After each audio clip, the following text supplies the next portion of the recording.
বিসমিল্লাহির রহমানির রহিম। আলহামদুলিল্লাহ, সমস্ত প্রশংসা সেই মহান মালিকের প্রতি এবং লক্ষ কোটি দরুদ ও সালাম সেই বিশ্ব নবীর উপরে, যিনি সমগ্র সৃষ্টির নবী এবং কুল কাওনাতের নবী, এই যুগের আখেরে জামানার শেষ নবী এবং এ যুগের মুহূর্ত দানকারী নবী। সেই নবীর সনে আমরা সবাই দরুদ শরীফ পাঠ করি। আল্লাহুম্মা সাল্লি আলা সাইয়্যিদিনা মাওলানা মুহাম্মদ রাসূলিল্লাহ আলাইহি ওয়াসাল্লাম। উপস্থিত অন্তর্জামী প্রাণপ্রিয় মুর্শিদ পাক এবং তাকে আমার তরফ থেকে লক্ষ কোটি শ্রদ্ধা ভক্তি রইল সালাম। আজকের বিশেষ একটি দিন, যে দিনের উপলক্ষ হিসেবে আজকে আমরা এখানে মুর্শিদ আমির আদম নূরের ন্যায়ের এবং মানব ধর্মের ছাত্ররা এখানে সবাই উপস্থাপন হয়েছে।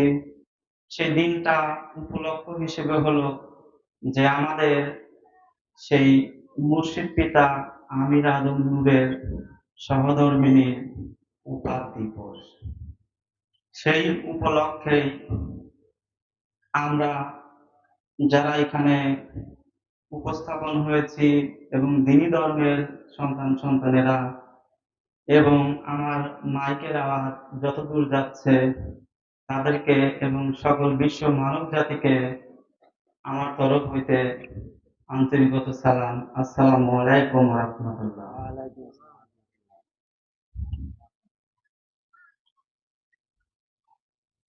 গত মাহফিলেও আমি মুর্শিদ পাকের সেই হুকুমতের উপরে কিছু আলোচনা রেখেছিলাম। আজও রবের ইচ্ছায় সেই মুর্শিদ পাকের হুকুমতের ভিতর থেকেই আমি কিছু কথা বলার চেষ্টা করব রবের ইচ্ছায়। মুর্শিদ আমির আদম নূর প্রত্যেকটা সন্তানকেই যখন হিদায়েতে আনা হয় এবং সেই হিদায়েতের ভিতর দিয়ে আমাদেরকে একটি কোরআনুল কায়েমের, দ্বীনি ধর্মের এবং মানব ধর্মের একটি রশি ধরায় দেওয়া হয়।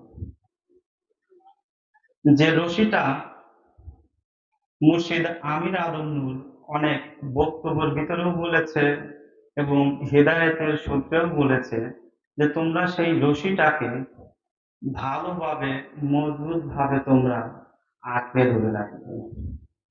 সেই রশিটা আদেও সেই রশিটা আমরা কোরআনুল কারিমে শুনতে পাই বা আমাদের মুর্শিদ পিতা আমির আদম নূরও আমাদেরকে সেই কোরআনের রশিটাকেই ধরায় দিল।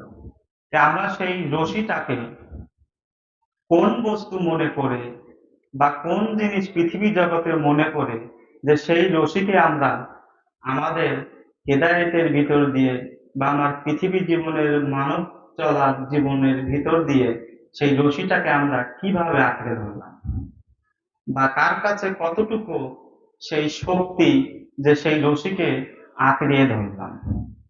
ইহা যদি আমরা মুর্শিদ পাকের ন্যায়ের এবং সেই আইন দ্বারা যদি আমরা নিজ অন্তরের সাথে যদি বিচার করে দেখি, তাহলে সেই যে রশি যা মুর্শিদ পিতা আমির আদম নূর যে আমাদেরকে শনাক্ত করে দিল যে তুমি এই রশিটাকে ধরো, ইহা সম্পূর্ণ রূপেই ইহা হচ্ছে সেই মুর্শিদ আমির আদম নূরের সেই হুকুমতি শক্তি। ইহা হলো সেই মুর্শিদ আমির আদম নূরের হুকুমতের পাওয়ার। ইহা সেই জিনিস যা পৃথিবী জগতের কোনো আলেম, পীর, ফকির, দরবেশ, যোগী, ঋষি, মনি, সন্ন্যাসীর কোনো হুকুমত নয় যে সেই হুকুমতটাকে আমাদেরকে রশি হিসেবে গণ্য করে ধরায় দিল। ইহা সেই মুর্শিদ পিতা আমির আদম নূরের হুকুমতের রশি, তার সম্পূর্ণরূপেই যদি আমরা আমাদের অন্তরের সাথে মিল করে যদি দেখি, তাহলে সেই রশিটাই হচ্ছে মুর্শিদ পাকের সেই হুকুমত। ইহা হলো সেই হুকুমত যা মুর্শিদ বেলায়েত সেই আমির আদম নূরের সেই আলো জ্যোতি বা সেই পাওয়ার, সেই রশিটাকে আমরা আমাদের জীবনে আমরা কতটুকু ভাবে সেই রশিটাকে বা সেই মুর্শিদ দেওয়া হুকুমতের উপরে নিজেকে আমরা কতটুকু ধরে রাখলাম, কিভাবে সেটাকে আমরা নিজেদের জীবনে আমরা আঁকিয়ে রাখলাম। ইহা মুর্শিদ পাকের আইনের ভিতর দিয়ে ইহা চরম সত্য,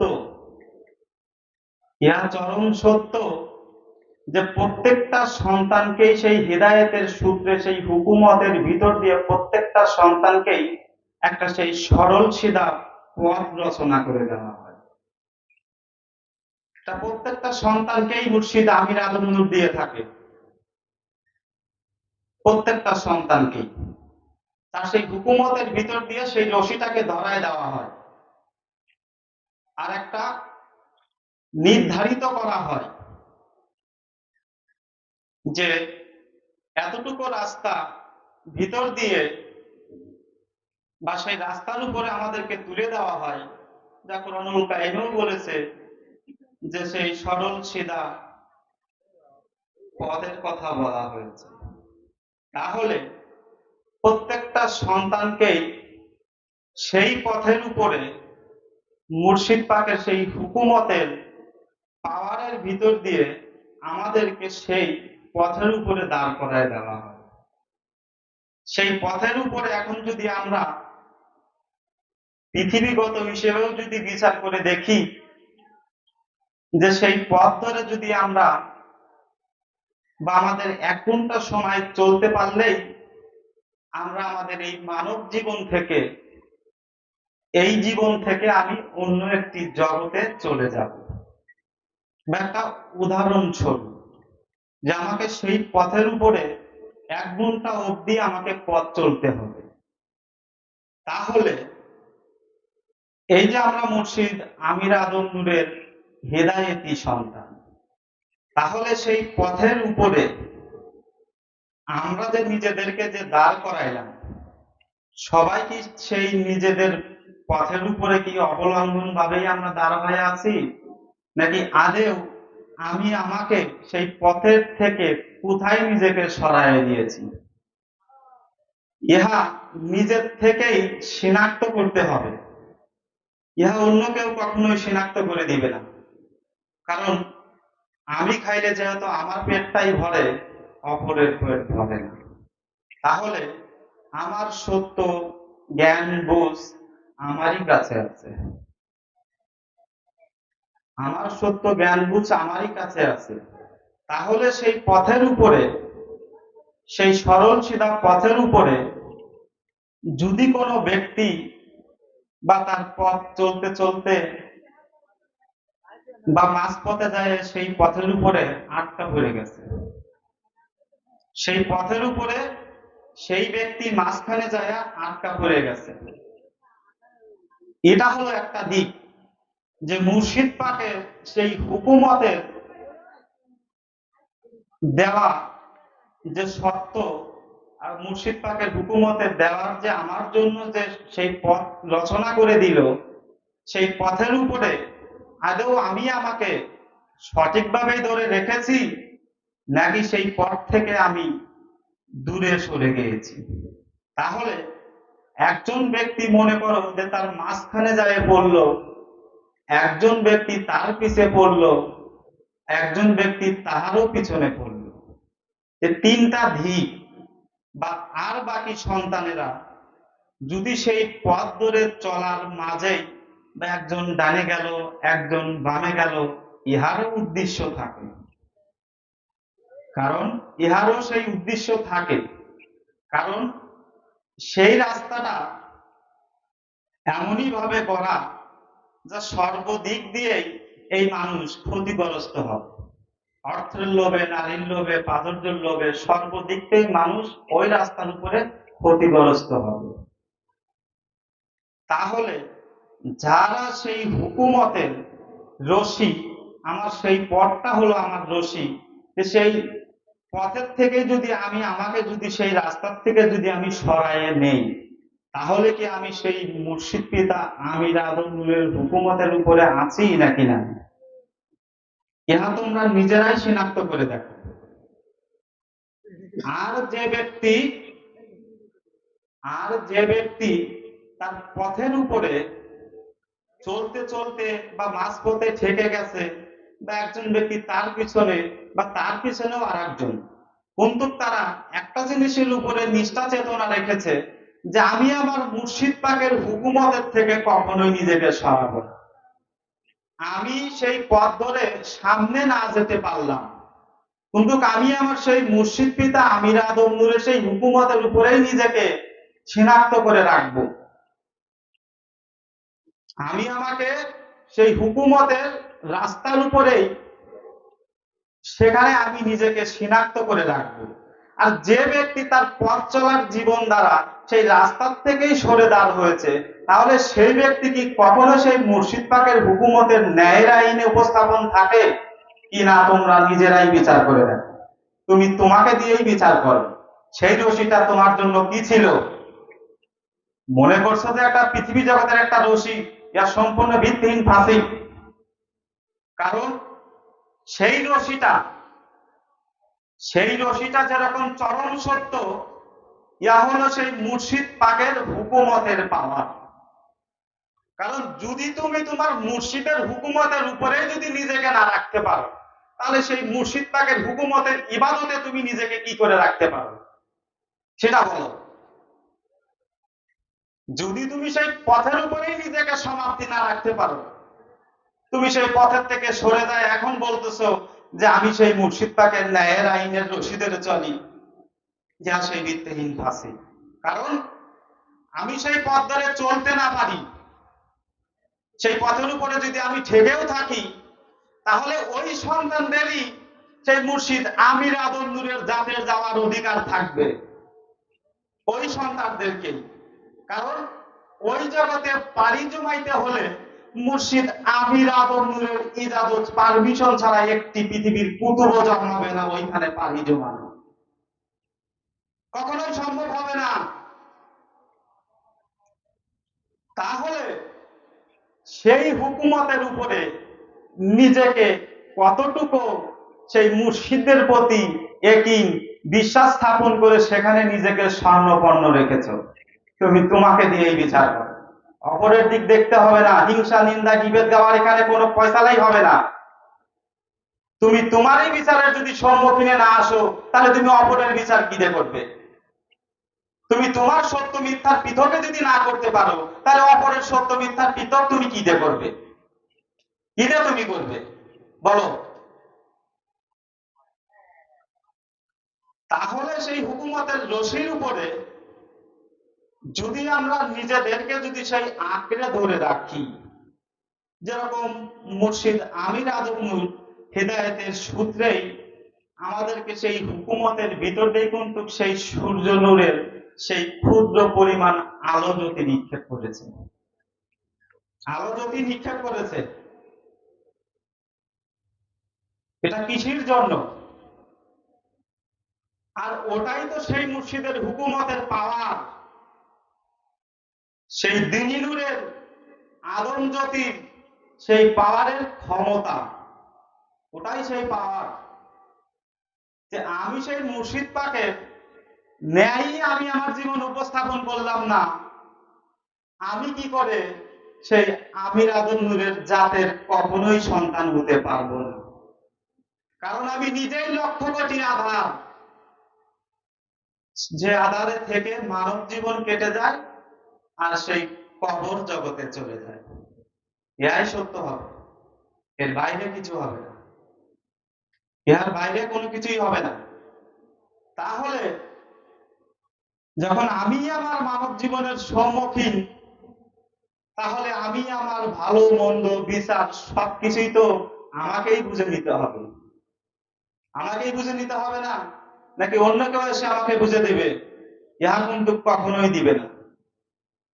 তাহলে সেই মুর্শিদ আমির আদম নূরের হুকুমতের যে রশি যদি আমরা আমাদের জীবনে যদি উপস্থাপন করতে পারি, বা সেই রশি ধরে যদি আমরা সেই পথ ধরে যদি আগাইতে পারি, তাহলেই আমরা সেই মুর্শিদ আমির আদম নূরের জগতের একটা কিছু হতে পারবো। কারণ ইহা যেরকম চরম সত্য, পৃথিবীর মাঝেও এমন একটা সত্য কাহিনী আছে যে চলন্ত নদীর সাথে যদি কোনো খাল বা বিলের যদি সংযোগ থাকে, তাহলে সেই নদীর পানি কিন্তু কখনোই শুকাবে না। আর যে নদীর সাথে সেই খালেরও সংযোগ থাকে, উহা যতই পানি কমুক তবু তার সাথেই সংযোগ থাকে, যতই পানি বাড়ুক তার সাথেই সংযোগ থাকে। যে নদীর সাথে কোনো খাল বিলের সংযোগই নাই, ও নদী কতদিন আর সেই খাল বিলে পানি দিয়ে টিকায় রাখতে পারে?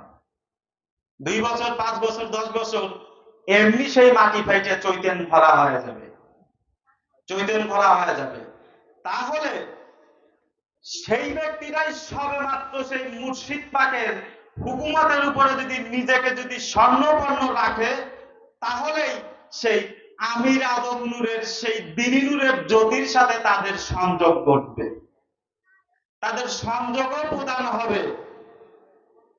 যারা সেই রশিদ থেকেই নিজেকে সরাই দিয়েছে, তারা কখনোই মুর্শিদ আমির আদম নূরের জ্যোতি কখনোই তাদের প্রতি অর্পণ হবে না, কখনো না। ইহা কখনো সম্ভব হবেও না, কখনোই ইহা সম্ভব হবে না। তাহলে আমরা আমাদের হিদায়েতের জীবন দ্বারা আজ এখানে মুর্শিদ আমির আদম নূরের 30 বা 40, 20, 25, 10, 15, 4-5 বছরেরও হিদায়েতি সন্তান আছে, আছে না? সবাই কিন্তু আছে।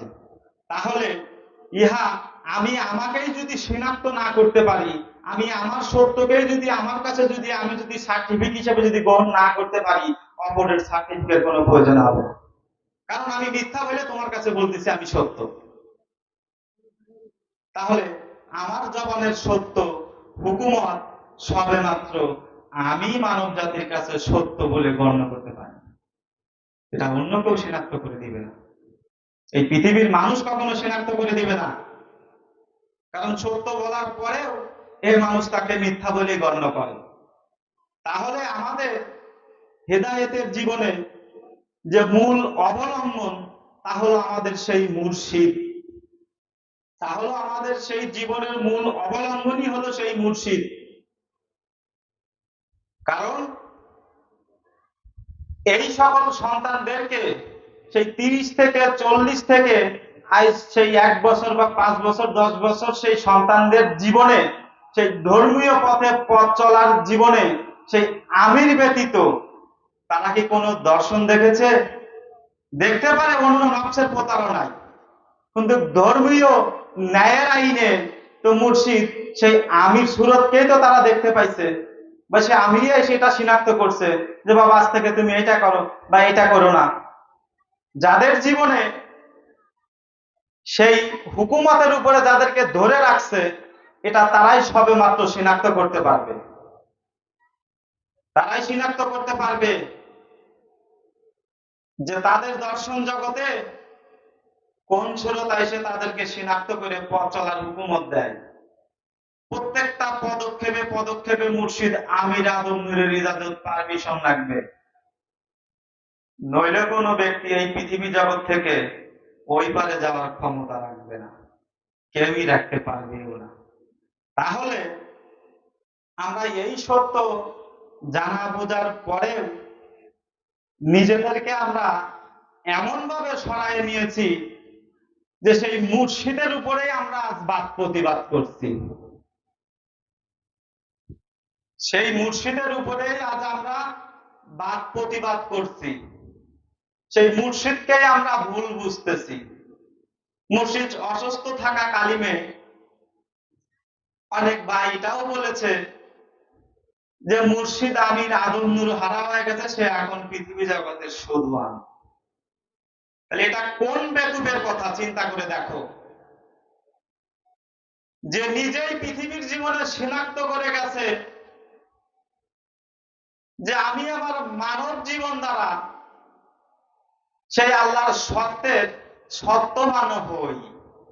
হওয়ার পরেই তো সে বিলায়ের দাবিতে আসে, আদম নূরের দাবিতে আসে, রব্বে ইলাহের দাবিতে আসে নাকি? এই সত্যের সত্যবান কখনোই কি ভূমিষ্ঠ হতে পারে, অনর্থন ঘটতে পারে? এটা কি কখনো সম্ভব হতে পারে নাকি বলো? তাহলে এটা কোন বেকুবদের কথা? তাহলে সেই মুর্শিদের একিন থেকে এমন ভাবেই নিজেকে সরাই দিয়েছে যে মুর্শিদকেই এখন বলতেছে সে আদম নূর হারা। তাহলে চিন্তা করে দেখো, দেখো তাহলে যাকে দিয়ে চক্ষুদান পেল এখন তাকেই অপমান লাঞ্ছনা পাইতে হচ্ছে।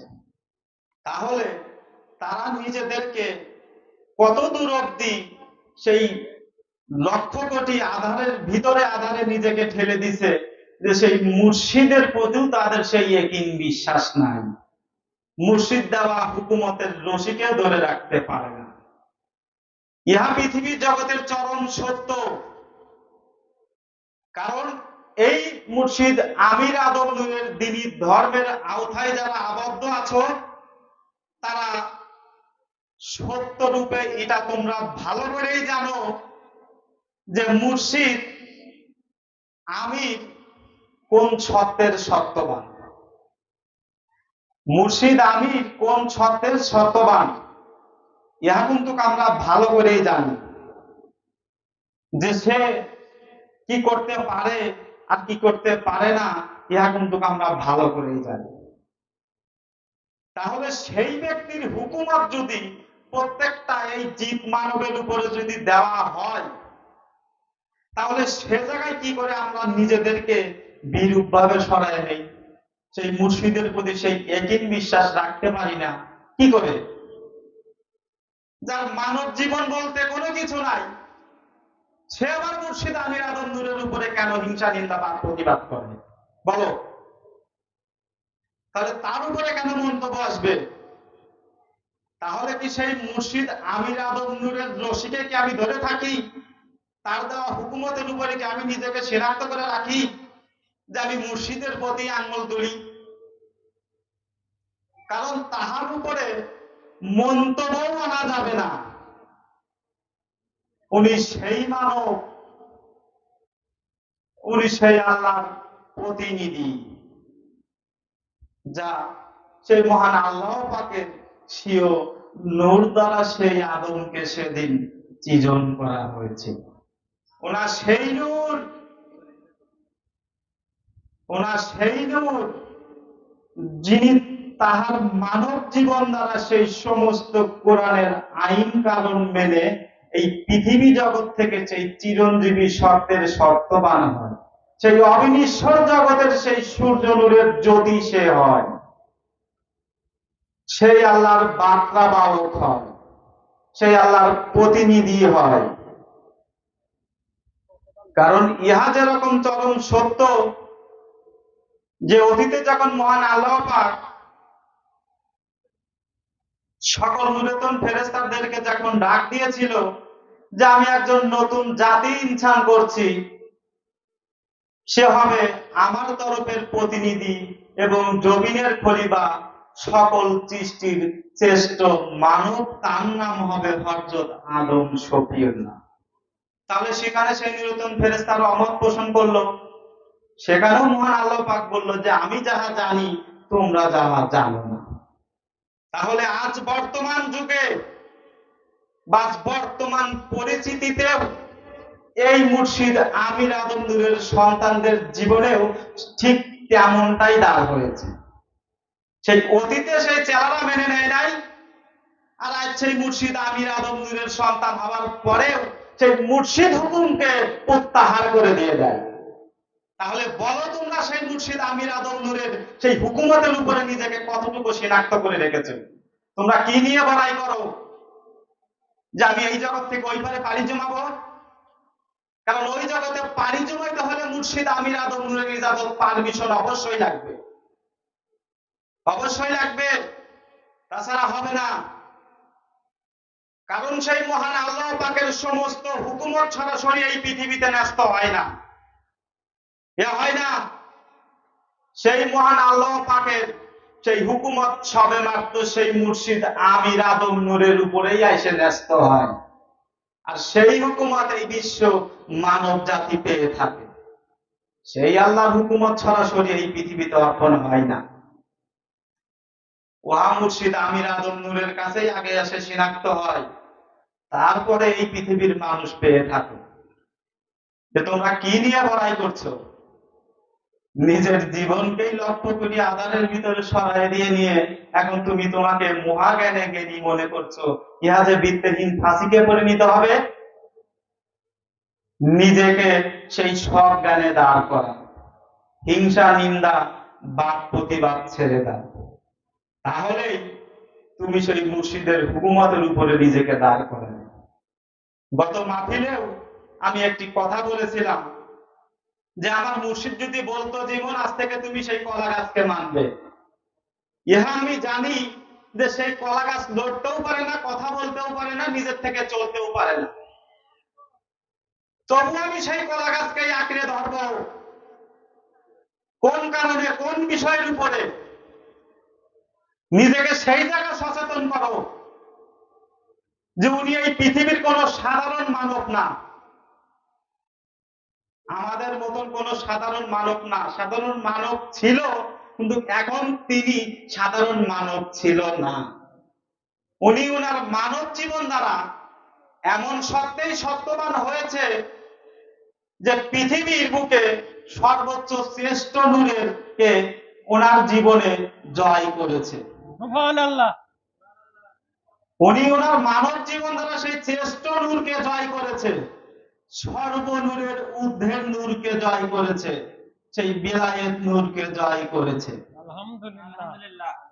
তাহলে সেই বিলায়েত নূরের কাছে এই পৃথিবীর কোন যোগী ঋষি মণি সন্ন্যাসী এসে দাঁড় হবে? ইহা কখনো সম্ভব হবে না, ইহা কখনো সম্ভব হবে না। তাহলে ওই বিষয়ের উপরে আমি সেই কলা গাছকে আঁকড়ে ধরবো যে ওখানে আমার সেই প্রভু মুর্শিদ আমির আদম নূরের হুকুমতের আলো জ্যোতির পাওয়ার রয়েছে। ইহা কোনো সামান্য বিষয় নয়।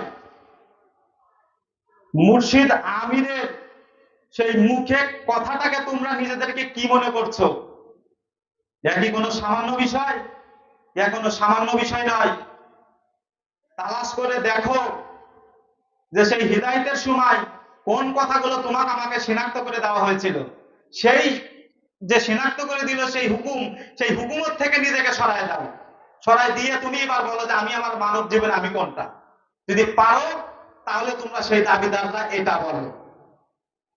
তোমরা বড় বড় কথাও বলছো, আবার মুর্শিদ আমির আদম নূরের গুণগানও গাচ্ছ।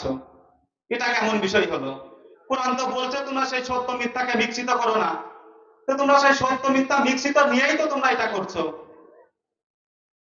তাহলে এটা কেমন বিষয় হলো বলো? তাহলে ইহা যে রকম চরম সত্য যে সেই হুকুমতের সবাই সামান্য মনে হচ্ছে কয়টা কথা, সেই কথাটা যে কতটা গুরুত্বপূর্ণ আর তার যে কতটা ওয়েট, এটা সেই ব্যক্তিরাই উপস্থাপন করে যে তার সেই হুকুমতকে মানার ভিতর দিয়ে নিজেকে সামান্য পথের উপরে সবে মাত্র দাঁড় করাইছে। তারাই শনাক্ত করতে পারবে যে তাদের জীবনে সেই মুর্শিদ আমির আদম নূরের সুরতি তাদেরকে পড়ায়, তাদেরকে শনাক্ত করে দেয়। পৃথিবীর কোন যোগী ঋষি মণি সন্ন্যাসীর কোনো প্রয়োজন পড়ে না তাদের জ্ঞান ধারণ করতে। সেই পৃথিবীর কোন মণি যোগী ঋষি সন্ন্যাসীর কোনো প্রয়োজন পড়ে না। তাহলে সেই মুর্শিদ আমির আদম নূরের হুকুমতকে সবাই ফলো করে দেখো। নিজের জীবনে তুমি নিজেকে সেখানে আবার পুনরায় লক্ষ্য করে দেখো যে আমি আমার হুকুমতের উপরে, আমি আমার মুর্শিদের ইয়াকিনের উপরে আমি নিজেকে কতটুকু শনাক্ত করে রেখেছি। যদি আমি ওইখানে নিজেকে শনাক্তই করে রাখি, তাহলে আমি মুর্শিদ আমির আদম নূরের হুকুমতের বাইরে কি করে চলি? অপর একজন ভাইয়ের উপর আমি হিংসা নিন্দা বিদ্বেষ কি করে আমি গাইতে পারি? কি করে গাই? মুর্শিদ আমির আদম নূরের ন্যায়ের আইনে কখনো হিংসা নিন্দার কথা বলা আছে? আমির বলে নাই যে তুমি এক ভাই আর এক ভাইয়ের সেই আয়না স্বরূপ।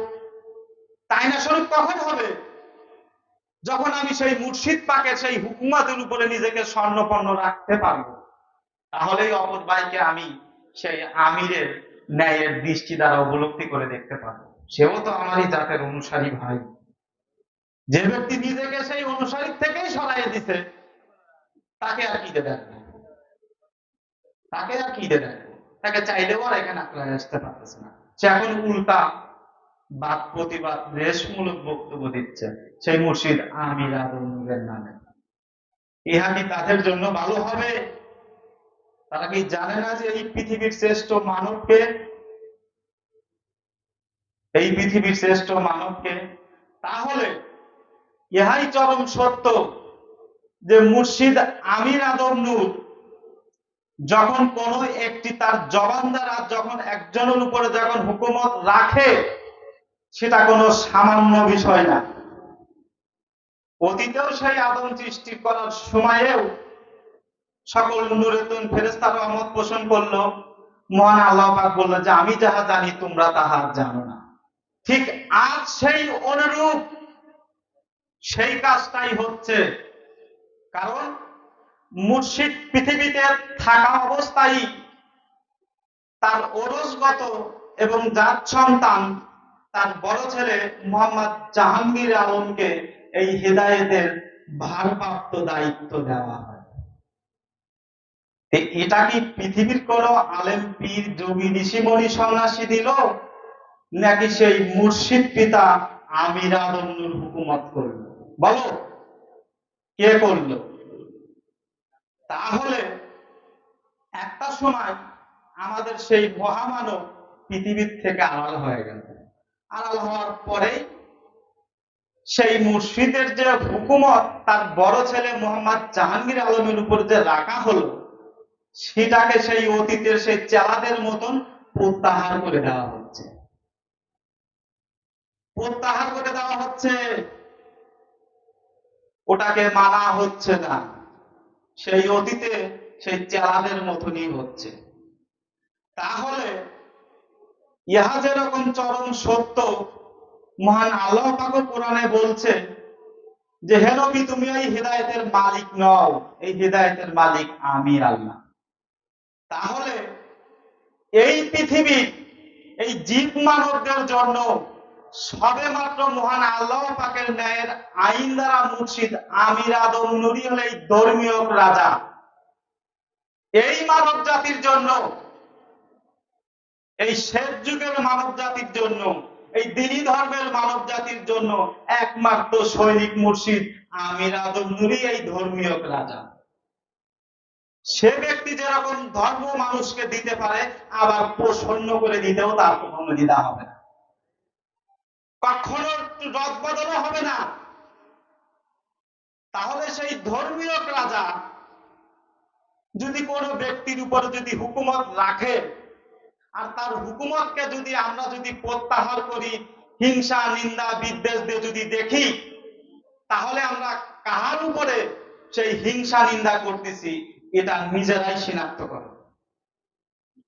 মনে হচ্ছে শুধু ওখানে জাহাঙ্গীর আলমের সেই অস্তিত্ব, এটা মনে হচ্ছে যে সে আবার কি হয়েছে, সে তার পৃথিবী জীবনের পথ চলার জ্ঞান নাই, সে কি করে একজন মানুষকে সেই পূর্ণতায় নিয়ে আসতে পারে? ইহা তোমাদের সেই মূর্খের পরিচয়। কারণ ইহাও সত্য যে সেই জাহাঙ্গীর আলম কখনো হেদায়েত দিতে পারে না, ইহাও সত্য।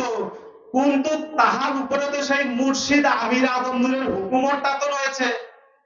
সেই হুকুমতটা, সেই আলো জ্যোতি, সেই হুকুমতের পাওয়ারের যে ক্ষমতাটা যে তার উপরে রাখা হয়েছে, এটা কি তোমরা তালাশ করে দেখছো না? ইয়া সবে মাত্র সেই দ্বীনি ধর্মের সেই দরজা খুলে রাখা হয়েছে, নইলে এই মানব জাতির জন্য সেই দরজা তো আবার সময়ের জন্য বন্ধ রাখা থাকতো। তাহলে সেই মুর্শিদ পৃথিবীর সর্বজ্ঞানের জ্ঞানী, সে সর্বজ্ঞানের জ্ঞানী, সে সর্বদিক দিয়েই তার সজ্ঞানেই তার বড় ছেলের উপরে এই হেদায়েতের ভারপূর্ণ দায়িত্ব রেখেছে। কারণ হেদায়েতের শব্দটাই এরকম যে এই মানব জাতির জন্য দরজা খোলা একমাত্র তাহারই কাছেই, তাহারই কাছে এই দরজা খোলা। কারণ মুর্শিদ পৃথিবীতে থাকা অবস্থায় ইয়া শনাক্ত করে দিয়ে গেছে। সে সময় কোন আমিরের সন্তানের কোনো বাদ প্রতিবাদ ছিল না। আর যখন আমির চলে গেছে, আর এখন সেই চেলাদের মতন হিংসা নিন্দা নিন্দা নিয়ে তারা উঠে পড়েছে। জাহানাবাকে তাকে আমরা কেন মানবো? তাকে কেন তুমি মানবে? সেই মুর্শিদের হুকুমতকে মানো, তাকে মানার প্রয়োজন নাই। মনে করো সে কলাগাছি, সেই কলা গাছের উপরে সেই মুর্শিদ আমির আদম নূরের আলো যদি সেই দৃষ্টি রাখা হয়েছে, একটা দরজা খোলা হয়েছে সেই জীব মানবদের জন্য, যা এই মানব জাতি তাহার কাছে আসবে আর সেই হিদায়েতের সমস্ত বিষয়াদি সেই মুর্শিদ আমির আদম নূরই শনাক্ত করবে। আসতে তো হবে একজনের কাছে, নাকি মুর্শিদ আমির পৃথিবীর থেকে উপাদ হলো, সে আবার একটা মানব শরীরে পৃথিবীতে আসলো? তা কি কখনো এই জগতে হয়? হয় কি? যদি তাই হয়তো তাহলে মহান আল্লাহ পাক আইসেই তো সরাসরি হিদায়াত দিতে পারলো, তাহলে তার আদমকে আবার বানানোর কেন প্রয়োজন হলো? কেন প্রয়োজন হলো? তাহলে অনুরূপ ইহাই সত্য যে সেই মুর্শিদ পাকের ন্যায়ের আইনের হুকুমত তার সন্তানের উপর রেখেছে। সেই হুকুমতকে একটু লক্ষ্য করে দেখো যে সেই মোহাম্মদ জাহাঙ্গীর আলমের সেই অস্তিত্ব সুরতের উপরে কোন প্রেমিক বসে আছে, কোন ধর্মীয় রাজা বসে আছে, এটা লক্ষ্য করে দেখো। এটা কখনো তালাশ করে দেখো নাই যে আমি আমার মুর্শিদের প্রতি নিজেকে কতটুকু একই বিশ্বাস রূপে স্বর্ণপন্ন রাখলাম? সামান্য একটা বিষয় তার উপর রেখেছে, তাই তোমরা মুর্শিদকে প্রত্যাহার করে দিচ্ছ, তাকে আমরা মানবো না, তার হৃদায়ত আমরা মানি না। সে কি করে হৃদায়ত দিতে পারে? আরে সে কি করে হৃদায়ত দিবে? হৃদায়ত তো দিচ্ছে সেই মুর্শিদ আমির আদম নূরের হুকুমত। সুবহানাল্লাহ। হৃদায়ত দিচ্ছে মুর্শিদ আমির আদম নূরের হুকুমত। কারণ বলে নাই কোরআনে যে হে মুহাম্মদ, তুমি এই ধর্মীয় মালিক নও, এই ধর্মীয় মালিক আমি আল্লাহ। তাহলে সবেমাত্র তার কাছে সেই হুকুমতের দরজাটা রাখা, কিন্তু সেই জগতে সেই সন্তানকে সেই আলো জ্যোতি দিন প্রকাশ করতে তাহার ভিতর দিয়েই সেই মুর্শিদ আমির আদম নূর খেলছে। তাহার উপরে হিংসা নিন্দা বাদ প্রতিবাদ করার, মুর্শিদ আমিরের উপরে হিংসা বিদ্যা করা। তাহলে এবার বোঝো যে তুমি সেই মুর্শিদ দেওয়া সেই শনাক্তের উপরেই রেখেছো, মুর্শিদ দেওয়া সেই একিনের উপর রেখেছো, মুর্শিদ দেওয়া সেই হুকুমতের উপরে রেখেছো কিনা। কারণ যদি আমি আমার মুর্শিদের হুকুমতকেই যদি না মানি, তাহলে কি আমার মুর্শিদ মানা হলো? আমরা মুর্শিদ মানি, মুর্শিদের হুকুমত মানি না। ইহা কেমন মুর্শিদ মানা? ইহা কেমন মুর্শিদ মানা যে আমি মুর্শিদ মানি, মুর্শিদের হুকুমত মানি না? তাহলে কি আমার মুর্শিদ মানা হবে? তাহলে তার উপরে হুকুমত রাখলো, এখন কি সে বসে রয়েছে? এটা তালাশ করে দেখো নাই। যখন সেই মুর্শিদ আমির আদম নূর যখন হুকুমত রাখলো, তখন আর সে বলতে না, তখন ওখানে সেই আমির আদম নূরই খেলা করছে। ওখানে মুর্শিদ আমির আদম নূরই খেলা করছে। কারণ মুর্শিদ আমিরের অস্তিত্বের ভিতর দিয়ে, মুর্শিদ আমিরের জবানের ভিতর দিয়ে মহান আল্লাহ পাকের সত্য এই পৃথিবীতে প্রকাশ ঘটেছিল। তাই ঘটে নাই? এটাই তো ঘটেছিল, এই জবান দিয়েই তো মুর্শিদ কথা বলছে। তাহলে সেই অতীতের অবিনশ্বর জগতের সত্য হাকিকত এই বিশ্ব মানব জাতির কাছে উপস্থাপন করে গেছে এবং সেই আউয়াল টু আখের বর্ণনা করে গেছে। অতীত সেই নবী রাসূল সমস্ত কিছুর উদ্লা করে দিয়ে গেছে মুর্শিদ আমির। তোমরা কোন জানা বোঝাই যাবে আর তোমরা কি বোঝাইতে চাচ্ছ, ইহা আমার বুঝে ধরে না। আমরা কি জানাশোনায় যাব? আমি তো জানাশোনায় এখন এটাতে যাব যে আমার মুর্শিদ যেখানে আমাকে শনাক্ত করছে তার হুকুমতের উপরে নিজেকে স্বর্ণপন্ন রাখা। কারণ সেই রাস্তার উপরে আমি যদি সেখানে থাকি, যদি পথ ধরে যদি নাও আগাইতে পারি, তাহলে সবে মাত্র ওই সন্তানদেরই অধিকার থাকে সেই আমিরের জাতে যাওয়া। যারা সেই হুকুমতের রাস্তার থেকে ডানে বামে পড়ে গেছে, ওরা তো সেই হুকুমতের রশিকেই ছেড়ে দিছে। আমি বলে নাই সেই রশিকে আঁকড়ে ধরো, বলে নাই, বলে নাই সেই অন্তরাত্মাকে সর্বদার জন্য বলে বলে পথ চলো। কোন রশি? ওহা মুর্শিদ আমিরের হুকুমতের রশি। তার হুকুমতটাই হলো সমস্ত বিষয়াদি এই বিশ্ব মানব জাতির জন্য। তার হুকুমতের ভিতর থেকে নিজেকে সরায় দাও, দেখো তুমি কোন জায়গায় এখন আছো, দেখো। তাহলে তাহার সেই হুকুমত এখন তার বড় ছেলে মোহাম্মদ জাহাঙ্গীর আলমের উপরে রাখা আছে। যদি আমরা সেই মুর্শিদ আমির আলমের যদি ন্যায়ই মানি, ন্যায়ের ধর্মই যদি আমরা মানে চলি, তাহলে অবশ্যই তার প্রতি হিংসা নিন্দা বিভেদ দেওয়া মানে আমিরের উপরে বাদ প্রতিবাদ করা। কারণ ওখানে মুর্শিদ আমির আদম নূরের সেই সূর্য নূরের জ্যোতির হুকুমত রয়েছে। যদি তার হৃদায়ত যদি বানচালি হইতো, তাহলে মুর্শিদ যাওয়ার পরে সেও 100 200 300 সন্তানকে হেদায়েত দিয়েছে। তারাও তাদের সেই হেদায়েতের জীবনের ধর্ম মানার ভিতর দিয়ে সেই আমির সুরতকেও তারা দেখে। মুর্শিদ বাবা যে হুকুমত রাখলো তার সন্তানকে, তাহার হুকুমের সুরতকেও তারা দেখতে পাচ্ছে। তাহলে কি সেই ধর্ম সহি হয় নাই? সেই পূর্ণতার যাতে মুর্শিদ আমির আদম ধরে এনে দেয় নাই? ইহাই চরম সত্য। কারণ উনি ধর্মীয় রাজা, উনি ধর্মীয় রাজা কোন খেলা খেলবে বিশ্ব মানব জাতির জন্য তাহা আমরা কখনোই বুঝতে পারবো না।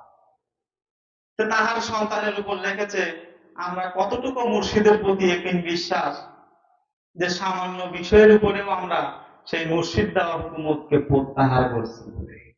তাহলে নিজেদেরকে এখানে সচেতন করো। তার উপরে হিংসা নিন্দা করে তোমাদের মানব জীবনে কোনো মহাভারত তোমরা অসাধ্য করতে পারবে না। তার উপরে হিংসা নিন্দা করা আর মুর্শিদ আমির আদম নূরকে হিংসা নিন্দা করা।